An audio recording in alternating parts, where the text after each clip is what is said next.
कहते हैं भारत पे जब इस्लाम ने पहला हमला किया था, उस समय भारत की आबादी यानी उसके बाद भी सन 1100 तक भारत के अंदर हिंदुओं की आबादी 60 करोड़ थी, 60 करोड़।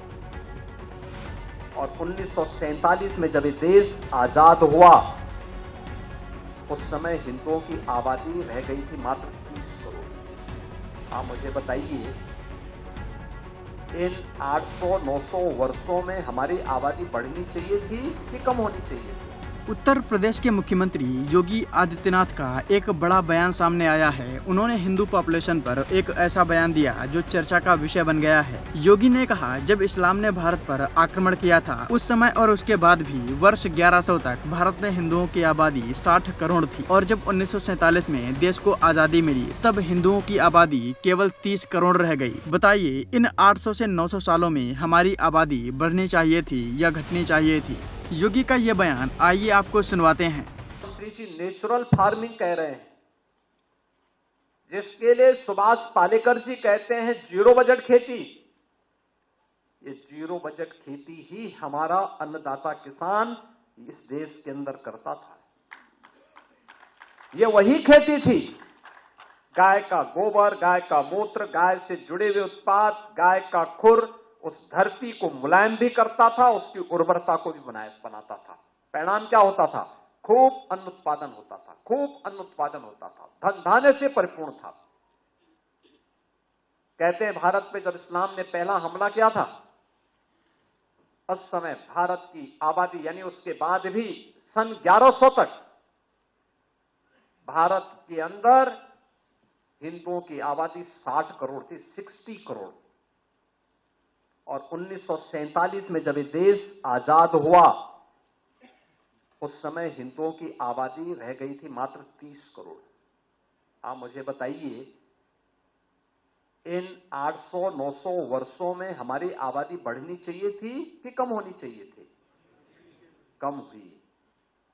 हम 60 करोड़ से 30 करोड़ पे आ गए, यानी आबादी ही नहीं घटी, हमारी खेती के उत्पादन को भी कम कर दिया गया। ये आबादी जो कम हुई, आक्रांताओं ने ही मारा नहीं, बल्कि भूख से मरे, बीमारी से मरे,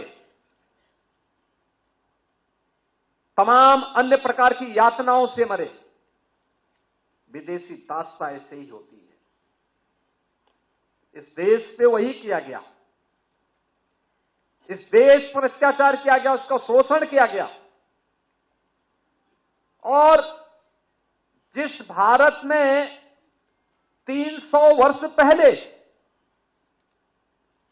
आधी से कम आबादी खेती पर निर्भर करती थी, आधी से अधिक आबादी उद्योग धंधों में लिप्त थी, बड़े उद्योग नहीं, यहां पे कल कारखाने थे, लघु सीमांत और लघु और कुटीर उद्योगों का एक जाल फैला हुआ था। ये भारत की ताकत बनती थी। भारत को उत्पादक देश के रूप में, प्रोडक्शन के रूप में भारत का बेहतरीन उत्पादन दुनिया के मार्केट में छाता था। दुनिया का व्यापारी यहां आता था, यहां से लेके जाता था, यहां से व्यापारियों का काफला अपना सामान पहुंचाता था। क्या नहीं था भारत के पास? सब कुछ तो था। लेकिन जिन लोगों ने जाति के नाम पे बांटा, क्षेत्र के नाम पे बांटा, भाषा के नाम पर बांटा, तमाम वादों के आधार पर बांटा, और आज भी वे उसी विदेशी मानसिकता के साथ काम कर रहे हैं। समाज को विभाजित कर रहे हैं, विभाजन कर रहे हैं, बांट रहे हैं, काट रहे हैं। वे लोग इस स्वदेशी अभियान में भी तमाम प्रकार की उंगलियां उठाएंगे।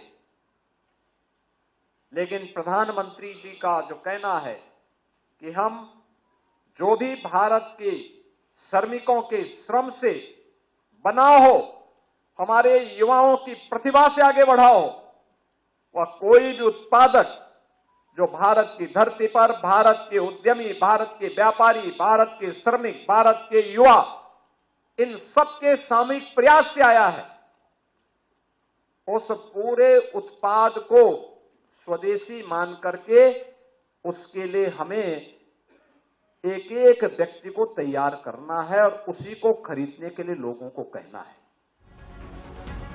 बता दें कि योगी आदित्यनाथ को एक हिंदू नेता के रूप में जाना जाता है। उन्होंने पहले भी कई बार इसी तरह के बयान दिए हैं जो चर्चा का विषय रहे हैं और अब एक बार फिर उनका ये वीडियो सोशल मीडिया पर जमकर शेयर किया जा रहा है।